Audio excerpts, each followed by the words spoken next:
Kalau saya sebut muhajirin boleh bertakbir? Wahai muhajirin, wahai muhajirin, wahai muhajirin. Saya bermohon pada Allah Subhanahu wa taala mengawali jumpa kita di malam ini, semoga Allah hadiahkan antum kita semua surga terbaik si Allah Subhanahu wa taala. Dan itu tidak cukup dengan amin. Kita harus pelajari dulu malam hari ini bagaimana menggapai itu semua. Teman-teman, saya diberikan waktu yang cukup singkat malam hari ini. Kita akan bagi dulu pada beberapa bagian poin-poin penting pembahasan sehingga kita bisa paham kenapa kita malam ini berada di sini. Saya tidak menginginkan satupun di antara Anda hanya datang, duduk, gembira, senyum, tertawa, lantas pulang. Kalau kedatangan Anda berkumpul di tempat ini hanya sekedar melampiaskan kegembiraan, bertemu, bertatap, kemudian tertawa dan gembira, maka ketahuilah orang-orang yang bisa berkumpul seperti itu bukan sekedar orang beriman, apalagi orang-orang yang disebut oleh Al-Quran dengan sifat hijrah. Bahkan yang tak beriman pun itu bisa mewujudkan pertemuan seperti ini. Mesti ada perbedaan ketika Anda masuk di pintu yang itu ataupun yang manapun Anda masuki dengan saat Anda keluar dari ruangan ini. Karena Nabi telah menjamin lewat hadisnya yang sangat populer, disebutkan di Ibnu Majah, nomor hadis 233, riwayat sahabat Abu Darda, seorang yang sangat luar biasa, meriwayatkan satu hadis yang jika kita praktekkan poinnya di hari ini, maka Anda akan mendapatkan bagian yang telah Nabi jamin. Perhatikan kalimat Nabinya, haddatsana qala Rasulullah sallallahu alaihi wasallam, man salaka tariqan yaltamisu fihi ilma sahhalallahu lahu tariqan ilal jannah wa innal malaikata la tad'u ajnihataha ridan li talibil ilmi wa innal ulama'a warathatul anbiya wa innal anbiya'a lam yurithu dinaran wala dirhama walakinnahum warathul ilma fahadhu faakhidhuhu bihadhin wafir. Siapapun di antara Anda, kata Nabi, man harfun ismun mausulun yadullu ala kullil faradiyati, huruf yang menunjukkan pada satu sosok secara personal, mau subjek mau objek, mau Anda laki-laki atau perempuan, besar, kecil, tua, muda, tak peduli kaya, cukup, apapun profesinya. Kata Nabi, siapapun di antara Anda mampu meluangkan waktu kemudian menempuh satu jalan hanya untuk datang mempelajari sebagian dari tuntunan agamanya, Anda ingin berubah dari sebelumnya, Anda ingin lebih baik lagi dari sebelumnya, Anda ingin lebih dekat dengan Allah Subhanahu wa taala, maka setiap keringat yang keluar dari tetesan kulit Anda, setiap tapak kaki yang melangkah sampai dengan ke tempat Anda tuju, kata Nabi, perhatikan kalimatnya, itu semua langsung akan dinilai oleh Allah dengan meringankan langkah Anda menuju surga. Wa innal malaikata, dan jika para penuntut ilmu mengetahui sejak Anda keluar dari tempat Anda tinggal, itu malaikat sudah membentangkan sayapnya mengiringi Anda sampai Anda pulang, ridwan bi talibil ilmi, untuk memberikan ridha bagi para penuntut ilmu. Karena itu teman-teman, mari kita perbaiki niat dulu sebelum kita mulai pembicaraan kita pada malam hari ini. Ikhlaskan karena Allah, siapkan untuk berubah. Ada 3 hal yang nanti Allah akan berikan bagi orang-orang yang nanti kita akan bahas dalam pertemuan pada malam hari ini. Siap insyaallah? Muhajirin, muhajirin. Baik, teman-teman, pertama, kenapa mesti berhijrah? Saya ulang, kenapa mesti berhijrah? Anda mesti punya tujuan yang jelas. Ketika dibuka hijrah festival, Anda datang ke tempat ini, apa yang Anda dapatkan? Ternyata, mari kita lihat, Allah turunkan satu ayat langsung yang memberikan 3 jaminan utama. 2 akan diberikan saat di dunia, 1 akan diberikan saat ia wafat menuju alam kuburnya, dan ketiganya akan Allah jamin dibawa sampai menghadap ke akhirat, mendapatkan surga paling nikmat yang dijanjikan. Ayat ini disebutkan di Quran surah yang keempat, surah An-Nisa ayat ke-100, posisi paling kiri sebelah bawah di mushaf. Mari kita lihat pelan-pelan. Wa may yuhajir fi sabilillah, wa may yuhajir, dan siapapun yang berniat ingin berhijrah, berubah lebih baik daripada keadaan sebelumnya, ingin lebih dekat dengan Allah, ingin lebih dipandang mulia, ingin merubah keadaan supaya lebih baik dan sempurna sebagai manusia. Perhatikan kalimatnya. Yajid fil ardi muraghaban katsira. 1. Wasa'ah. 2. Wa man yakhruj min baitihi muhajiran ila Allah wa rasulih thumma yudrikul maut. 3. Faqad waqa'a ajruhu 'ala Allah. Orang-orang yang meniatkan dirinya datang untuk berubah, kemudian dia ingin berhijrah, bahkan difasilitasi malam ini dengan sebuah festival hijrah yang tidak pernah diadakan sebelumnya. Anda tahu, pertemuan malam ini bukan sekedar mempertemukan kita di tempat ini untuk berikrar, tapi lebih daripada itu, kita diringankan langkahnya oleh Allah. Saya punya keyakinan, dari sekian hamba Allah yang tahu acara ini, yang mendengar tentang acara ini, yang tahu tentang pertemuan di malam ini, pertanyaan saya, kenapa cuma Anda yang diringankan langkahnya? Kenapa Anda yang dilembutkan hatinya? Kenapa Anda yang punya kesempatan datang ke sini? Saya punya keyakinan, lebih dari sekedar datang, Allah ingin merubah hidup Anda untuk mendapatkan 3 kemuliaan yang dijanjikan di ayat ini.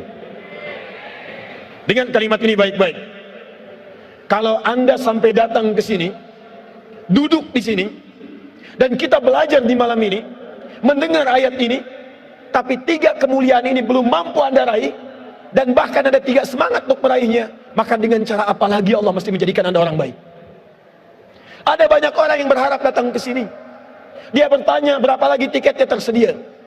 Dia bertanya apa ada kesempatan bisa diperpanjang. Dia bertanya apa ada luang bisa didapatkan, dan tidak dia meraihnya. Dia tidak meraihnya. Ada yang kemudian mengisi kuotanya untuk melihat tayangan live via media sosial. Ada yang menonton di channel-channel yang telah disediakan. Anda kurang apa lagi? Diringankan, diberangkatkan, didudukan, mendengar, langsung melihat, menatap dan mendengarnya. Kalau pertemuan kita malam ini belum mampu mengubah Anda, maka dengan cara apa lagi Allah menjadikan Anda sebagai hamba yang terbaik? 1. Orang yang siap berhijrah, merubah dirinya lebih baik dengan segala profesi yang ia kerjakan dalam hidupnya, maka jaminan pertama yang Allah berikan, perhatikan kalimatnya, Allah akan berikan di awal mula proses hijrahnya ketenangan dalam jiwanya. Sah. Ini tulisan kelihatan nggak saya tulis di sini? Maaf, belakang ini kelihatan? Tidak, jelas tidak, belum saya tulis, bagaimana bisa kelihatan? Hijrah itu tetap rasional ya, jangan sampai hijrah tapi juga ada sesuatu yang kemudian terjadi. Ini belum saya tulis, pantas kemudian tidak kelihatan. Lihat 1, tahan ya. Saya tuliskan pelan-pelan, lihat sini. Anugerah pertama yang Allah berikan bagi seseorang yang mau hijrah, 1, namanya sa'atun, sin, ain, ta. Sa'atun artinya kelapangan hati, kedamaian jiwa, ketenangan dalam hati. Jadi kalau Anda mau hijrah, Anda ingin berubah, Anda ingin lebih dekat dengan Allah Subhanahu wa Ta'ala, awas, jangan sampai terbayang dalam benak Anda yang pertama kali diberi itu materi dunia, bukan. Atau kedudukan yang meningkat, mustahil. Orang yang pertama kali berniat untuk hijrah, maka yang pertama Allah berikan bukan dunia. Dunia terlampau kecil, kedudukan itu terlampau kecil. Yang paling tinggi yang pertama Allah berikan bagi orang yang ingin mendekat kepada Allah, Allah janjikan Allah akan berikan kelapangan dalam jiwanya sehingga dia merasakan ketenangan dalam kehidupannya. Yuk pilih mana ya? Tahan sebentar, pilih mana? Kaya tapi gelisah atau miskin tapi tenang? Tidak ada pilihan ketiga, jangan maksa. Cuma 2. Kaya tapi gelisah atau miskin tapi tenang? Baik. 1 atau 2? Nomor 1 atau 2? Pilih nomor 1 atau 2? Oh, Masya Allah. Muhajirin? Baik. Perhatikan baik-baik. Buka Quran surah ke-18 ayat ke-16. Paling kanan sebelah atas di mushaf. Kenal Ashabul Kahfi? Kenal, ayo kenal di mana? Masya Allah. Cuman peserta hijrah festival yang kenal Ashabul Kahfi. Nabi Muhammad aja nggak pernah lihat. Antum bukan Nabi, bukan Rasul, bisa kenal.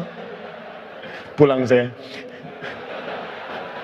Lihat teman-teman, Ashabul Kahfi, para pemuda, orang hebat, mulai dari ayat 13-nya, ya, nahnu naqussu 'alaika ahsanal innahum fityatun amanu bi rabbihim wazidnahum huda. Mereka para pemuda meninggalkan satu kebiasaannya, maaf, bergelut dengan hal-hal yang tidak menyenangkan, menjauh dari ridha Allah Subhanahu wa taala, dikejar-kejar oleh penguasa yang menginginkan mereka jauh dari Allah, dipaksa menyembah yang bukan Allah, dipaksa beraktivitas yang tidak menenangkan jiwa. Lantas mereka memilih untuk berhijrah.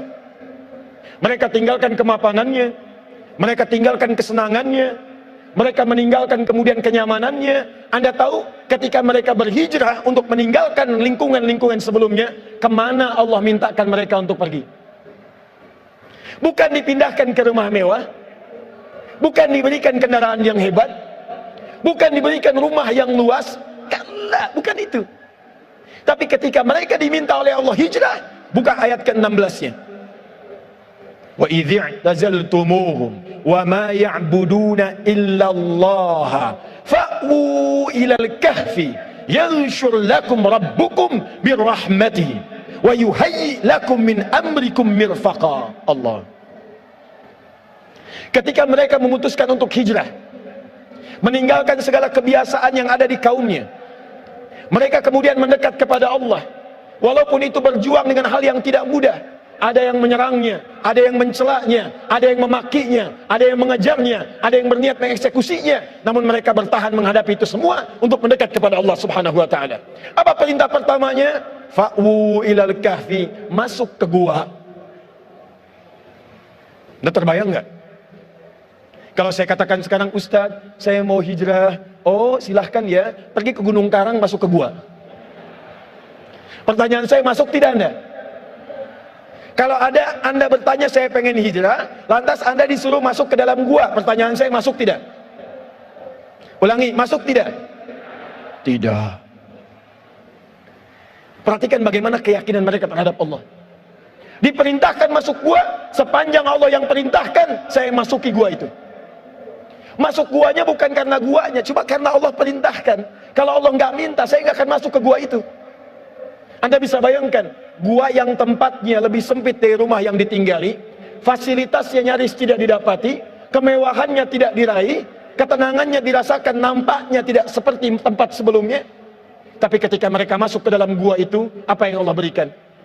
Yanshur lahum min rahmatihi. Di gua itulah Allah turunkan rahmatnya, sehingga membuat tempat yang sempit terlihat gelap, tiba-tiba dengan rahmat Allah menjadi terang dan lapang dalam kehidupannya. Jadi kalau Anda ingin berhijrah, boleh jadi Anda meninggalkan kebiasaan-kebiasaan yang sebelumnya pernah dirasakan. Ada perkumpulan yang membuat tawa, ceria, gembira, tapi lupa dengan sholat. Ada diskusi yang dinikmati sampai menjadi titian-titian sinetron, tapi penuh dengan gibah. Ada aktivitas yang terasa nampak enak, uangnya datang berlimpah, tapi di dalamnya banyak maksiat yang dikerjakan. Tiba-tiba ketika Anda ingin meninggalkan itu semua, Anda harus berhadapan dengan meninggalkan segala kemapanan dan kemewahan yang tadinya diraih. Dari yang semula tempatnya enak, fasilitasnya bagus, tiba-tiba masuk gua. Saya mau tanya pada Anda, tahan ya. Kalau teman-teman yang ikhwan bekerja, dapat gaji 100 juta, sholatnya susah. Tiba-tiba ada tawaran pindah tempat kerja. Di pekerjaan itu gajinya 100 ribu, tapi sholatnya enak, baca Qur'annya hampir tiap hari, puasanya bisa rajin. Pilih mana? 100 juta banyak maksiat atau 100 ribu dekat dengan Allah? Masa? Itu nggak mudah. Itu nggak mudah. Jadi kalau Anda pengen hijrah, yang pertama kali dirasakan pasti tantangan. Anda pasti akan pindah ke dalam suasana yang menguji kelapangan hati kita di dalamnya. Jadi jangan heran kalau tiba-tiba Anda hijrah, kemudian dicela orang. Bukan Anda saja yang dicela. Perhatikan, Allah dicela oleh orang kafir, malaikat dicela, nabi dicela, rasul dicela, ulama dicela, sahabat dicela, tabiin dicela. Anda Allah bukan, malaikat bukan, Nabi bukan, Rasul bukan, sahabat bukan, tabi'in bukan, ulama bukan, imam bukan, jadi makmum kadang-kadang. Anda nggak pengen dicela, Anda siapa? Jadi kalau Anda kemudian berubah, tiba-tiba kumpul-kumpul, pindah ke majelis taklim, ada yang mengatakan, soleh. Padahal nama Anda Asep misalnya. Bagaimana cara memahaminya? Kata Al-Quran, lihat kalimatnya. Baik itu lawannya buruk. Jadi jika ada celaan kepada Anda yang baik dari asalnya yang buruk, itu sesungguhnya bukan celaan. Sesungguhnya rahmat Allah yang menetapkan perubahan pada diri Anda menjadi baik dan keluar dari lisan yang buruk. Jadi kalau Anda dicela orang karena berhijrah, jangan marah. Sebetulnya itu pengakuan dari Allah karena Anda telah berubah. Yang jadi masalah itu kalau Anda dicela ketika melakukan perbuatan buruk, maka disitulah kecemburuan Allah datang untuk mengembalikan Anda pada kebaikan. Satu. Yuk tahan sebentar. Saya mau tanya pada Anda, Nabi Muhammad itu rumahnya luas atau sempit? Pernah lihat? Itu masalahnya. Kamar Nabi dengan Sayyidah Khadijah ketika berumah tangga, para akhwat, luas atau sempit? Makanannya banyak atau sedikit? Tahu dari mana? Oke, sekarang mari kita lihat. Buka hadis riwayat Al-Bukhari, nomor hadis 2008 sampai 2010, paling kanan sebelah bawah di kitabnya. Riwayatnya dari Sayyidah Aisyah. Secara singkat, beliau kemudian menyaksikan Nabi tahajud. Ketika Sayyidah Aisyah bergeser tangannya, itu menyentuh kaki Nabi. Ada seorang suami sholat di kamarnya, istrinya berbaring di sampingnya. Ketika istrinya bergeser, menggeserkan tangannya, tangannya terkena kaki suaminya. Pertanyaan saya, kalau ada seorang istri tidur di satu tempat, kemudian tangannya bergeser, terkena kaki suami yang sedang sholat, tidurnya di kasur atau di lantai? Pasti di bawah. Kalau ada suami sedang sholat, istrinya tidur bergerak, kena kaki suaminya, ruangannya sempit atau luas? Nabi saja ketika hijrah pindah ke Madinah, Allah tidak memberikan kepada beliau pertama kali datang dengan kelebihan harta yang melimpah. Allah tidak memberikan kemewahan dunia kepada beliau. Tapi yang paling menarik seperti Ashabul Kahfi, sempit di dalam gua tapi lapang dalam dirinya. Nabi datang ke tempat yang luar biasa terbatas, tempat tinggalnya terbatas, ruangannya sempit, tapi ketika hatinya dekat dengan Allah, kesempitan itu menjadi kelapangan dalam dirinya. Nanti kalau akhwat dan ikhwan serius hijrahnya, Anda akan mendapatkan ketenangan yang tidak pernah Anda rasakan sebelumnya. Demi Allah saya katakan, bahkan uang yang Anda kumpulkan saat ini tak akan mampu membeli ketenangan itu. Coba Anda biasakan ya, teman-teman sebelum bangun tahajud, biasakan sholat fardu misalnya. Dari yang tadinya sebelum hijrah, belum tahajud, biasa sholat fardu, itu awal-awal ketinggalan sholat fardu berjamaah biasa-biasa. Nanti setelah Anda hijrah, ketinggalan tahajud, Anda bisa gelisah. Yang semula terlambat sholat subuh biasa-biasa, sekarang setelah hijrah terlambat sholat tahajud, Anda bisa gelisah. Sekarang subuh jam berapa?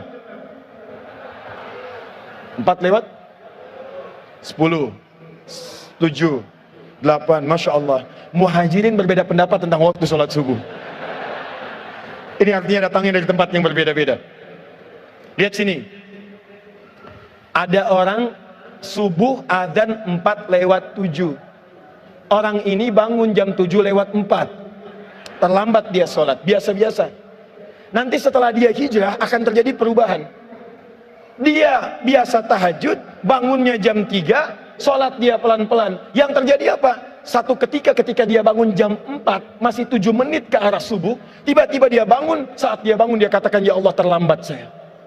Padahal subuh belum tiba. Kalau Anda nanti biasa puasa, tiba-tiba saat Anda bangun masuk adzan subuh, padahal puasa sunnah, Anda katakan, ya Allah saya nggak puasa hari ini. Seakan-akan Anda kehilangan sesuatu yang tidak bisa Anda beli sebelumnya. Kalau Anda kehilangan satu taklim, padahal biasanya senang kumpul-kumpul dulunya, sekarang kehilangan satu taklim, Anda akan katakan, ya Allah kenapa saya nggak ikut taklim yang ini. Ketika Anda mendapatkan kenikmatan hijrah, maka yang tergambar dalam benak Anda yang pertama, akan ada kelapangan dalam diri.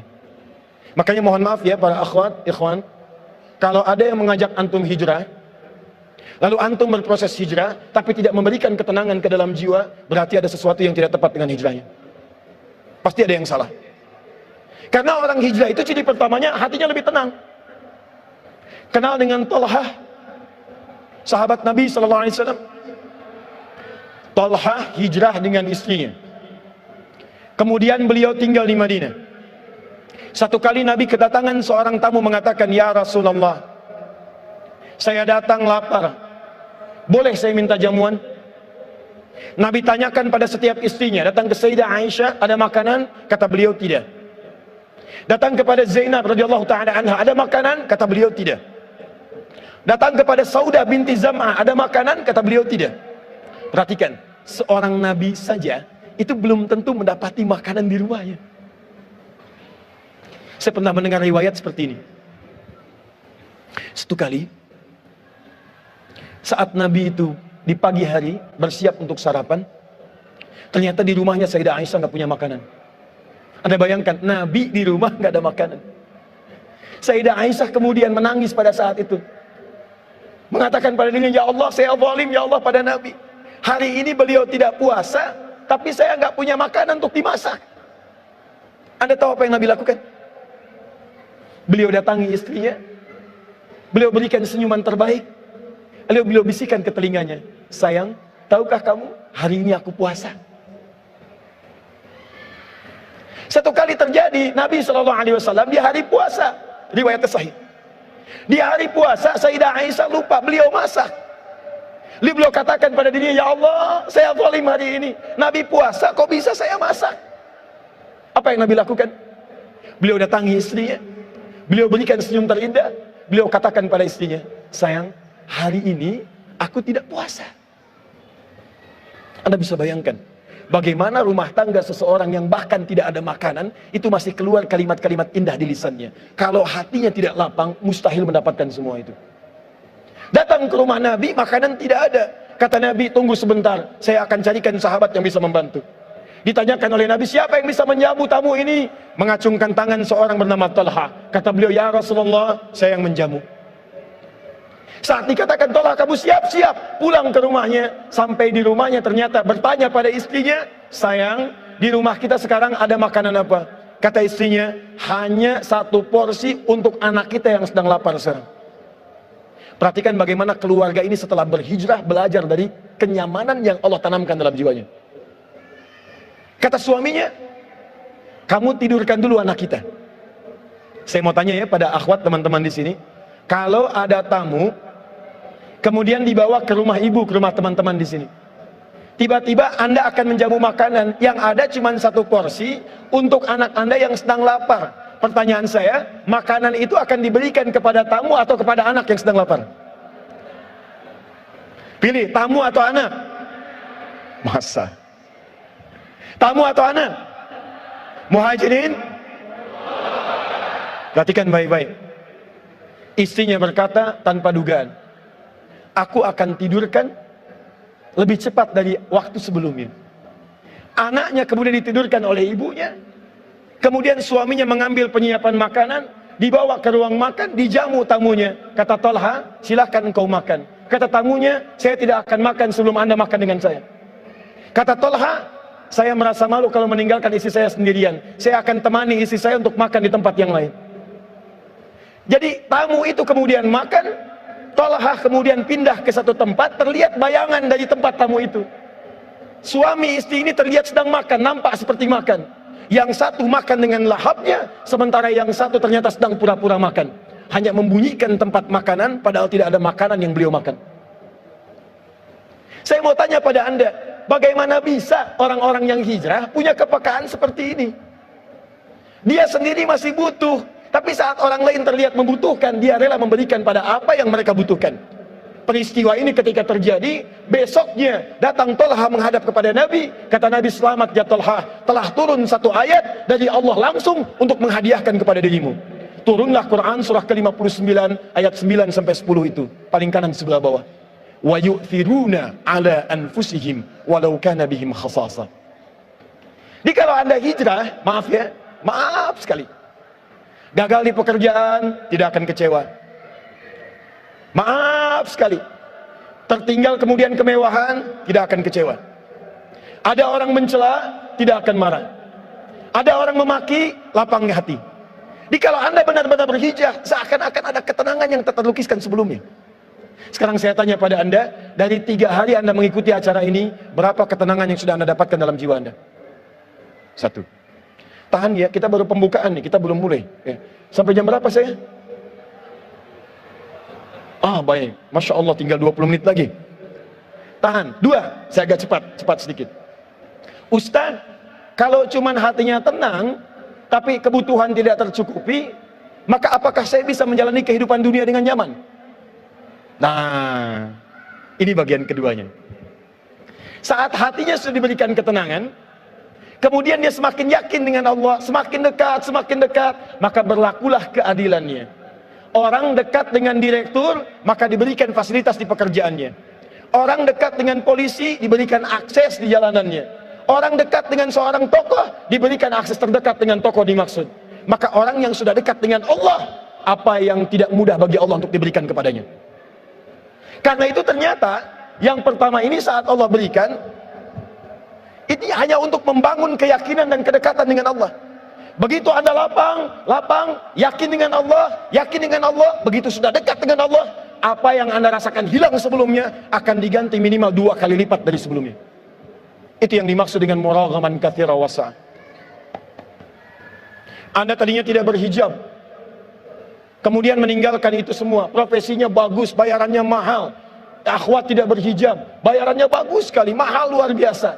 Tapi tiba-tiba Anda putuskan, saya pengen berhijab. Kehilangan job Anda. Awal mulanya mungkin gak tenang, awal mulanya kehilangan sesuatu, tapi Allah tanamkan balasan berupa ketenangan luar biasa.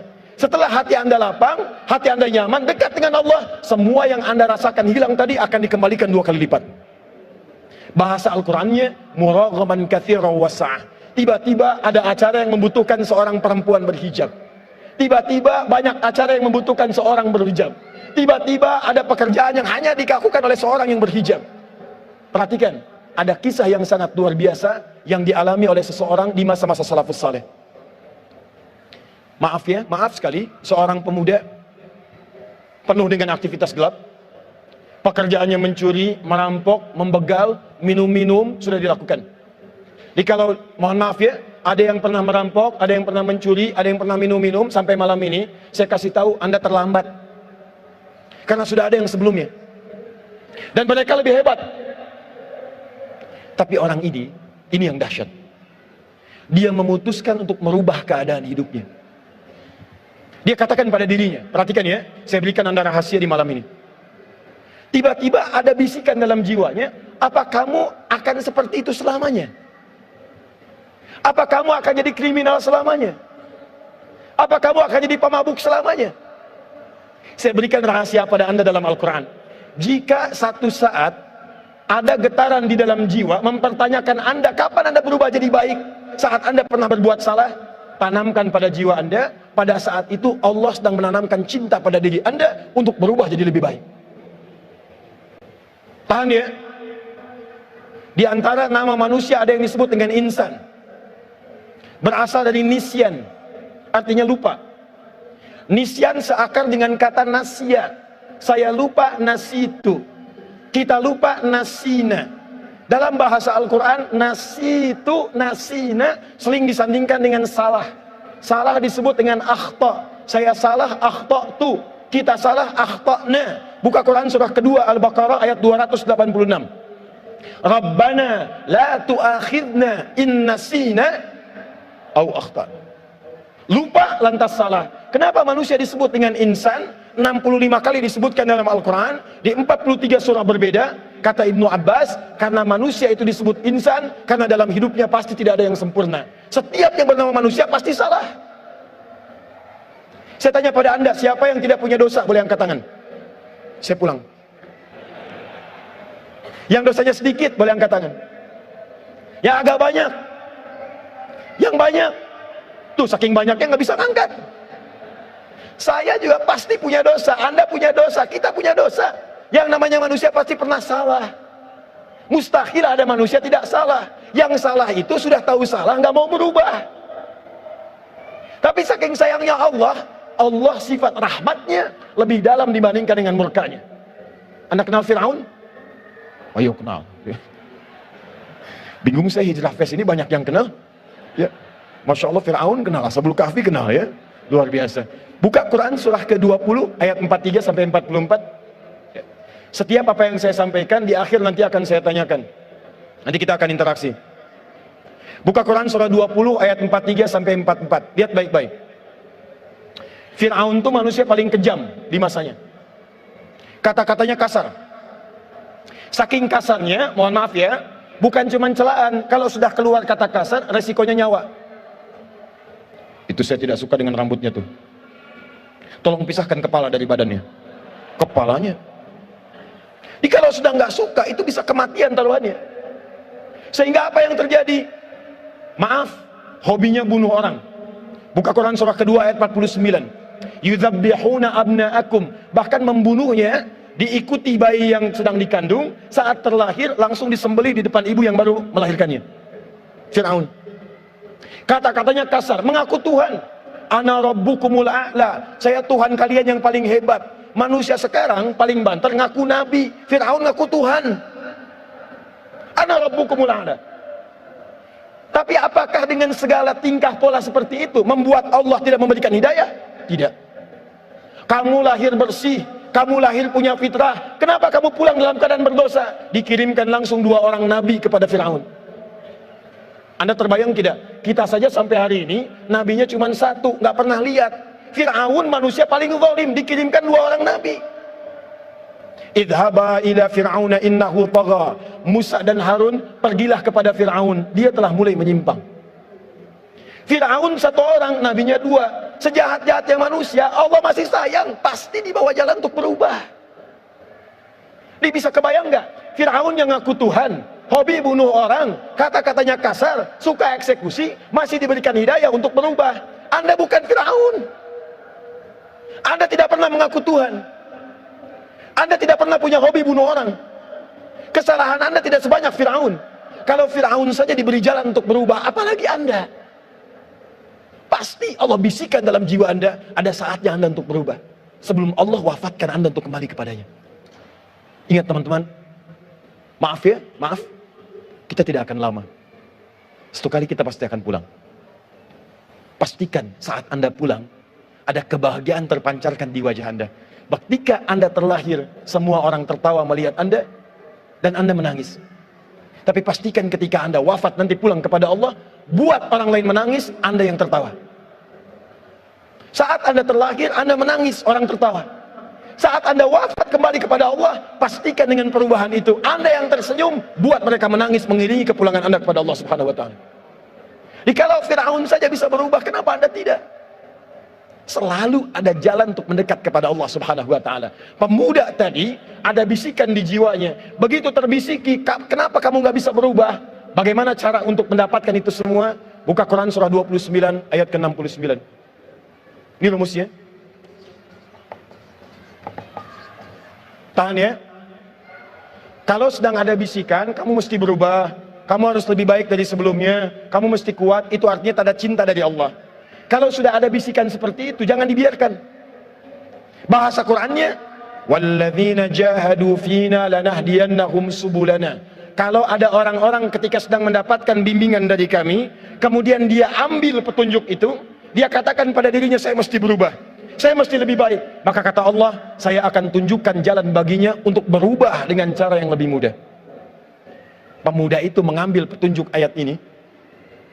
Dia kemudian konsultasi pada seorang ustadz, dia katakan saya ingin berubah. Kata ustadz ini, perhatikan kalimatnya. Anda itu sebetulnya baik. Cuman menjadi seperti ini bukan karena nggak baik, karena Anda tinggal di lingkungan yang kurang baik. Pindah dari sini, ikuti ustadz yang itu tuh, ke tempat itu. Belajar dengan beliau, nanti kalau sudah baik kembali ke sini. Ini kisah nyata. Yang paling menarik, ketika kemudian pindah ke tempat ustadz tadi, diceritakan kisahnya, kata ustadz tadi, perhatikan kalimatnya, kata syekh tadi. Atasbir bi antal zibani fi hadzal makan. Saya khawatir engkau gak bisa sabar menemani saya di sini. Karena saya tiap hari makannya cuma 1 biji kurma, minumnya air putih. Saya nggak yakin kamu bisa sabar. Kata pemuda ini, saya siap berubah. Saya sudah punya tekad. Saya akan berhijrah dengan lebih baik. Tinggal dia di tempat ini, baru 3 hari dia ikuti. Sehari makan kurma, minum air putih. Hari kedua makan kurma, minum air putih. Hari ketiga apa yang terjadi? Setelah dia dapatkan ini, tiba-tiba di hari ketiga ada sesuatu yang merubah hidupnya sampai dengan ke masa depannya. Setan datang, mengatakan pada dirinya, kamu sudah hebat ya, bertahan hijrah selama 3 hari. Sekarang sudah rajin sholat, rajin puasa, makanannya terjaga. Tapi kamu tahu nggak, kamu baru 3 hari, guru kamu mungkin 30 tahun seperti ini, tiap hari makannya kurma, minum air putih. Saatnya sekarang berbakti kepada guru, cari makanan yang enak, berikan kepada guru. Awas, hati-hati, jangan dikira saat Anda berhijrah seketika selesai godaan setan bagi Anda. Tidak. Awal-awal dibuat senang menghafal Quran, begitu yang dihafalkan sudah banyak, murojaahnya capek, ditinggalkanlah semua Qurannya. Awal-awal rajin tahajud, begitu sudah sering bangun malam, dibuat kesibukan, lupa dengan tahajudnya. Orang ini hari ketiga datang setan kepadanya mengatakan, carilah olehmu makanan, berikan bakti kepada gurumu. Caranya halus, baik, tapi perhatikan bagaimana akhirnya. Si murid ini berkata, betul juga ya, saya harus berbakti kepada guru saya. Dia kemudian keluar untuk mencari makanan yang lebih enak dibandingkan dengan 1 biji kurma. Singkatnya, belok dia keluar, bakatnya yang dulu dipakai. Begitu belok ke satu wilayah, dia naik ke atas satu rumah, dia tengok kemudian ke bawahnya, ternyata nggak ada makanan. Dia jalan lagi. Saat jalan baru sekitar 10 meter, tercium darinya ada satu makanan yang kayaknya enak baunya. Apa yang terjadi teman-teman?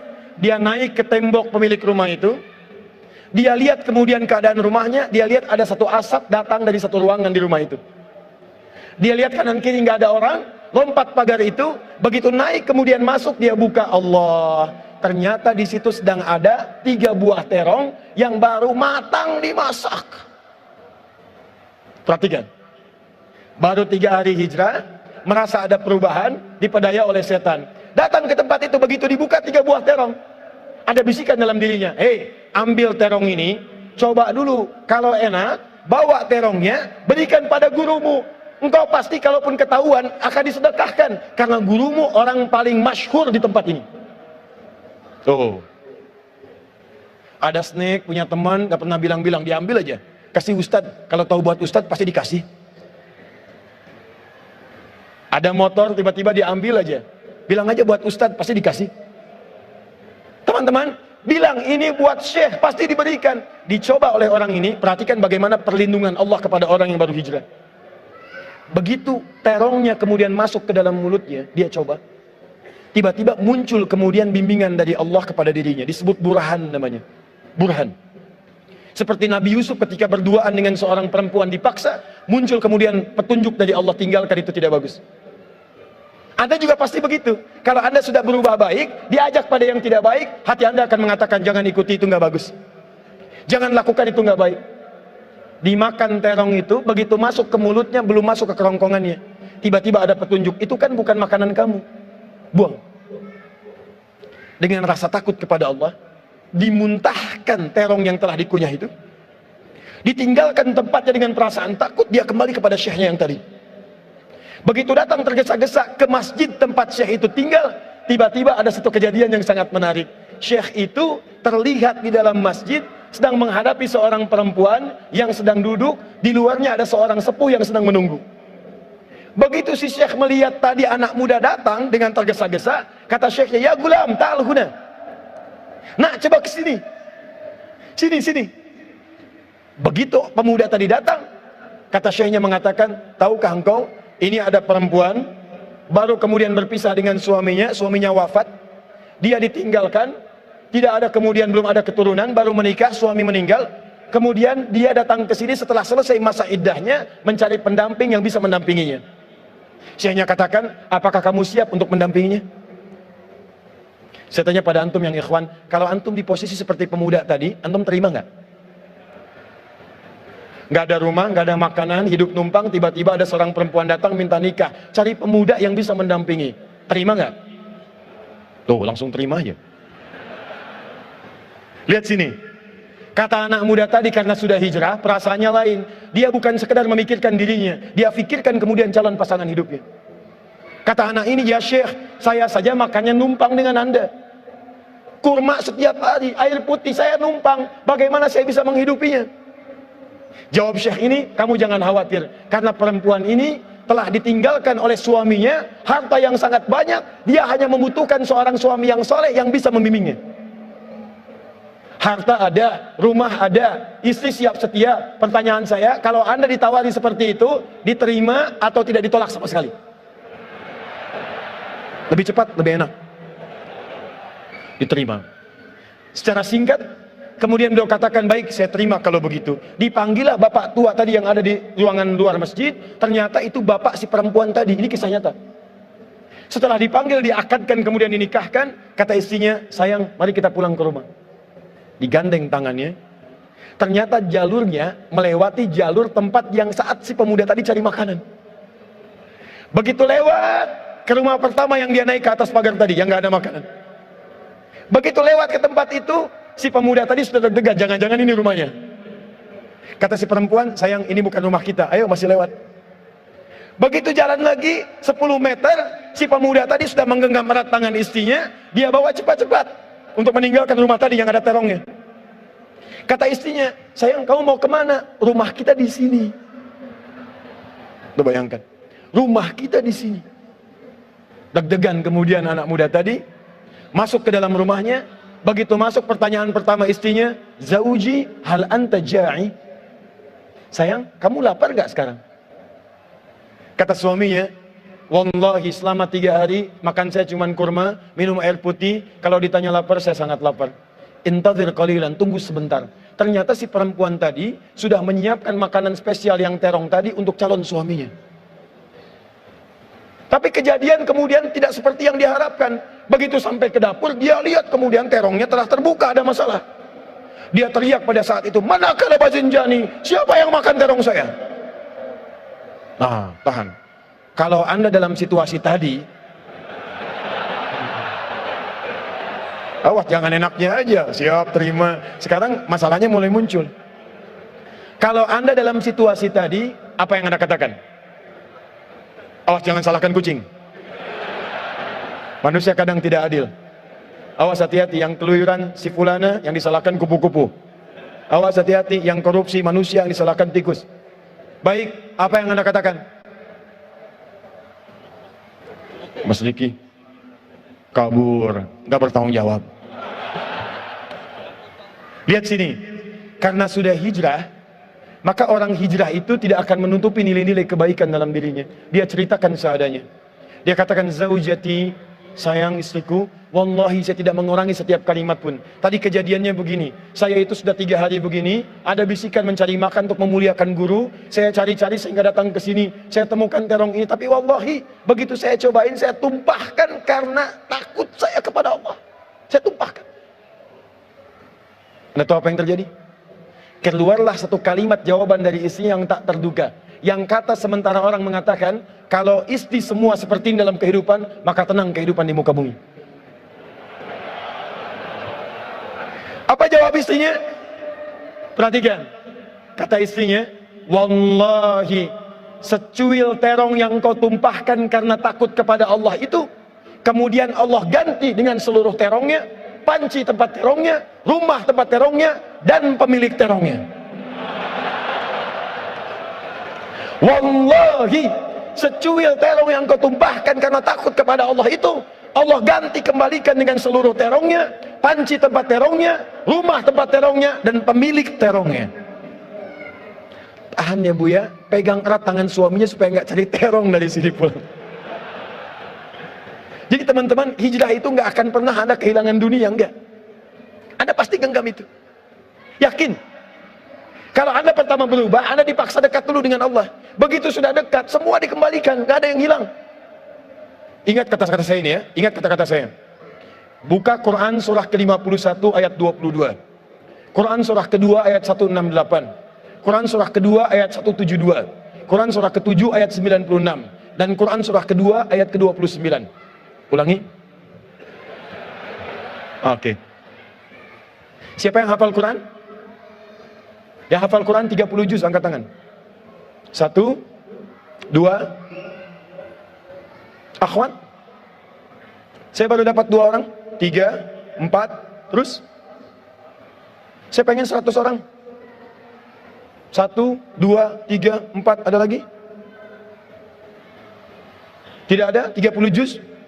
Tolong catat 4-4-nya, insya Allah kami berikan hadiah umrah. Nanti hubungi panitia ya. Baik, lihat sini. Anda kalau hijrah, jangan takut kehilangan dunia. Buka Quran surah ke-51 ayat 22. Lihat kalimatnya. Tahan. Wa fis samai rizqukum wa ma tu'adun. Hei manusia, di langit itu rizki kalian sudah saya tetapkan. Akan saya berikan. Jangan takut itu tertukar. Lihat. Rizki Anda kata Allah sudah ditetapkan, dijanjikan diberikan dan tidak akan tertukar. Boleh ada menteri yang ditukar, boleh ada putri yang ditukar sampai jadi sinetron, silahkan, tapi tidak akan pernah ada rizki yang tertukar. Tidak ada. Demi Allah saya katakan, rizki kita itu sudah diatur. Yang belum jelas itu surga kita. Jadi Anda jangan takut kalau hijrah kehilangan rizki, mustahil. Mustahil. Setiap hamba Allah yang terlahir sudah ditetapkan kadar rizkinya dan tidak akan pernah berkurang sampai dia wafat. Begitu dia wafat, tidak akan pernah wafat kecuali semua rizkinya terpenuhi, selesai. Cuma memang dirahasiakan. Ada yang 100 miliar, ada yang 2 miliar, ada yang cuma 200 ribu, ada. Kenapa dirahasiakan? Sebab kalau diberikan secara langsung diketahui, maka manusia tidak akan pernah merasa semangat untuk mencarinya. Ini di antara kawan kita misalnya antum rizkinya 100 miliar.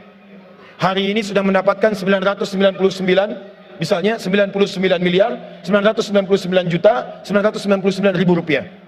Tinggal berapa? 1000. Demi Allah saya katakan, kalau antum tahu rizkinya cuma 1000, nggak akan datang antum ke Hijrah Fest ini. Pasti itikaf di masjid aja. Karena tahu tinggal 1000, begitu 1000 meninggal. Astagfirullah, astagfirullah, ayo ke Hijrah Fest, nggak mau ah. Ketemu Hari Untung, nggak mau. Kenapa? Tinggal 1000. Dulu ada film yang nyawanya tertulis di tangannya itu dituliskan. Jadi kalau sudah berkurang, selesai dia. Nah kita itu dirahasiakan supaya kita semangat mencarinya. Tapi tahukah Anda, kata Allah, rizki sudah saya siapkan, akan diberikan, tidak akan tertukar. Jadi kalau ada orang takut hijrah karena takut kehilangan rizki, takut jadi miskin, takut kehilangan harta, takut kehilangan kedudukan, itu artinya dia belum paham dengan konsep kehidupan. 3 yang terakhir. Saya tutup sampai di sini. Terakhir nanti akan saya ceritakan tentang sesuatu yang sangat penting dan boleh jadi Anda termasuk di dalamnya. 2 ini diberikan saat di dunia. Yang ketiga akan dijamin oleh Allah saat seseorang itu maaf tiba-tiba kemudian sesuai dengan ajalnya wafat menghadap Allah Subhanahu wa taala. Teruskan ayatnya. Quran surah 4 ayat 100. Wa may yakhruj min baitihi muhajiran ila Allah wa rasuli thumma yudrikul maut faqad waqa'a ajruhu 'ala Allah. Kalau ada orang pengen berhijrah, dia pengen berubah, ingin lebih dekat dengan Allah dan Rasul, tiba-tiba baru dia memulai kemudian wafat. Baru memulai wafat. Bahkan ada yang baru melangkah kemudian wafat. Lihat kalimat ini. Faqad waqa'a ajruhu 'ala Allah. Hijrahnya diterima oleh Allah dan dijamin surganya langsung oleh Allah Subhanahu wa taala. Jadi kalau ada yang datang ke Hijrah Fest ini, kadar Allah misalnya saat berangkat atau saat pulang, tiba-tiba maut datang menjemputnya dengan niat yang benar, maka beruntunglah orang itu karena surganya telah dijamin oleh Allah Subhanahu wa taala.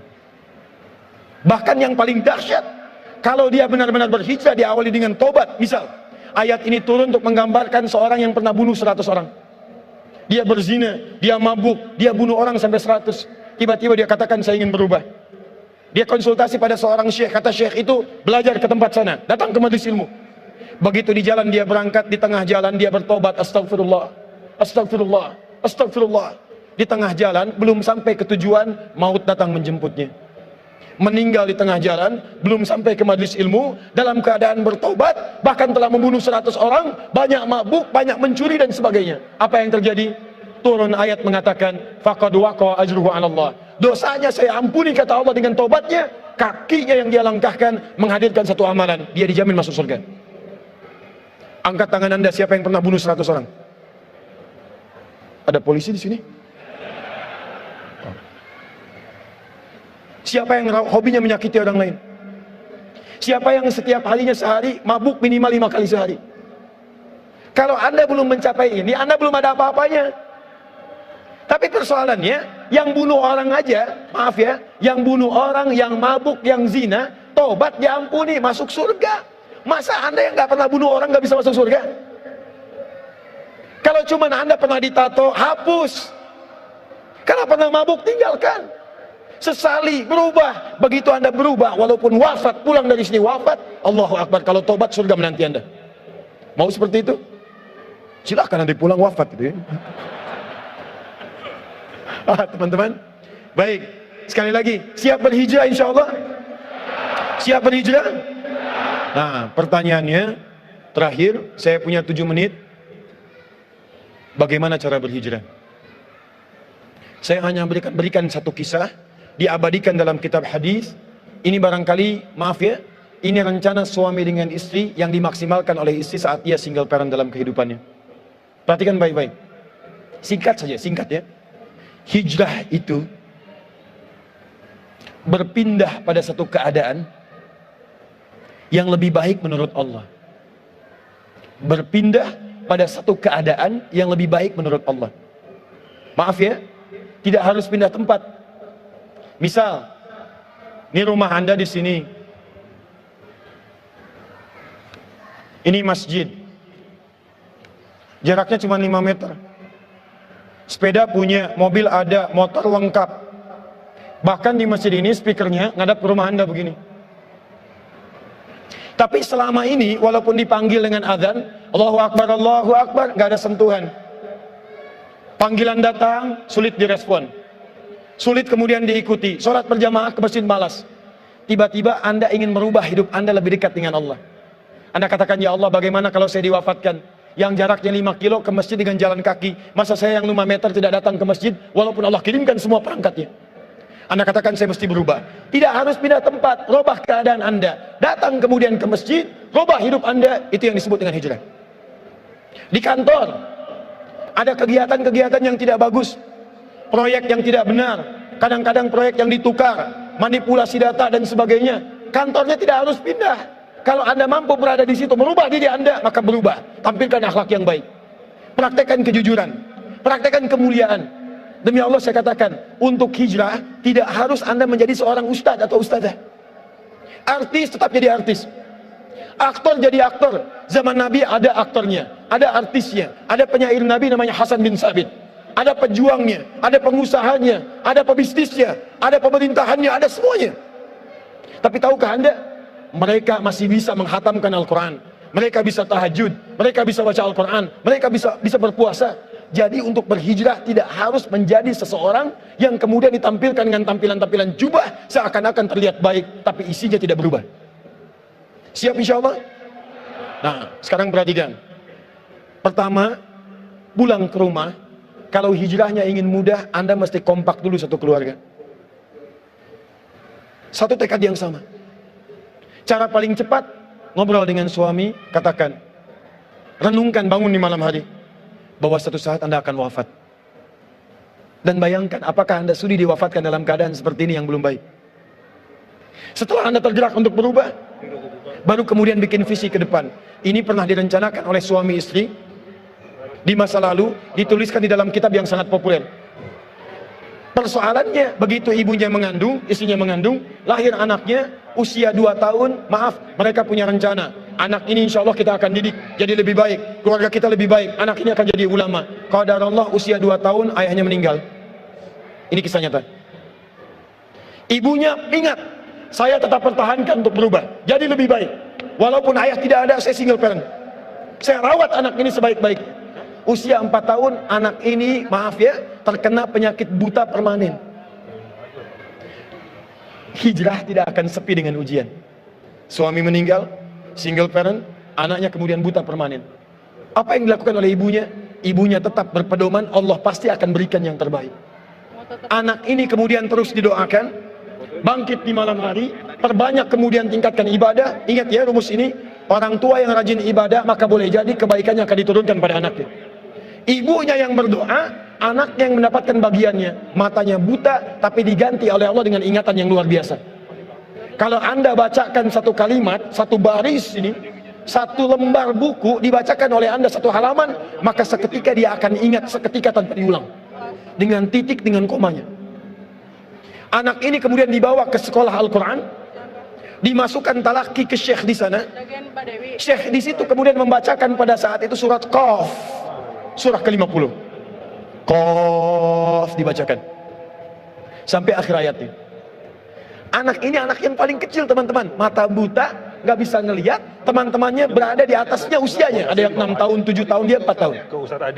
Begitu selesai membacakan, kata syekhnya, lihat kalimatnya, man hafidha ala zahri qalbi, siapa yang hafal apa yang tadi saya bacakan, hafalan di dalam kepalanya, bukan di luar kepala. Hafal di luar kepala masih belum hafal.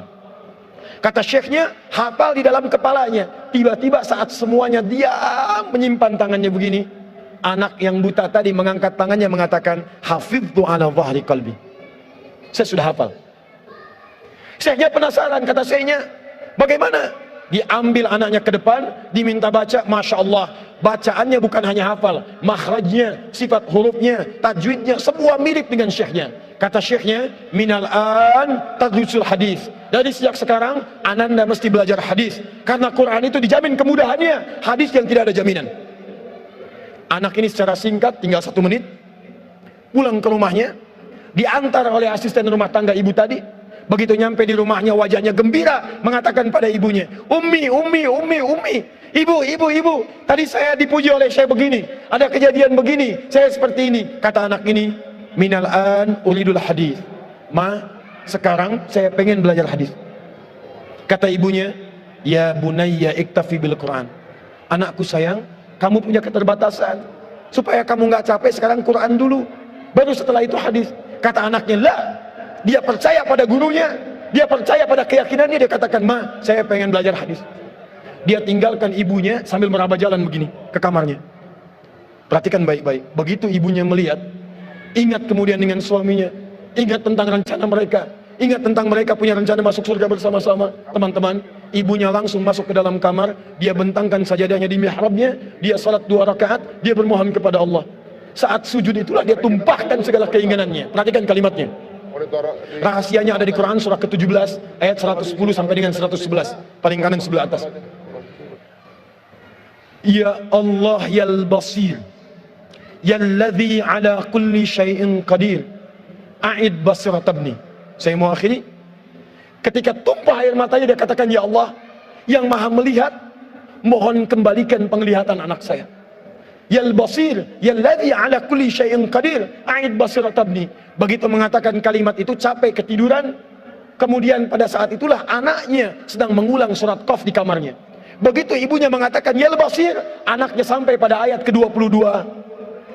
Laqad kunta fi ghaflatin min hadza fakashafna 'anka ghita'aka wa basaruka al-yawma hadid. Ibunya menyebut yal basir, anaknya sampai di ayat wa basaruka al-yawma hadid. Dulu pandanganmu tertutup, sekarang kami akan buka, kamu akan melihat setelah ini dengan setajam-tajamnya. Ayat ini sebetulnya kemuliaan akhirat, tapi diturunkan mendapatkan kemuliaan dunia. Tiba-tiba setelah baca ayat ini, ibunya berdoa, bersamaan kalimatnya, tiba-tiba terbuka pandangannya. Anak ini bisa melihat kembali. Saking kagetnya dia lompat, dia kejar ibunya. Ummi, laqad ra'ait.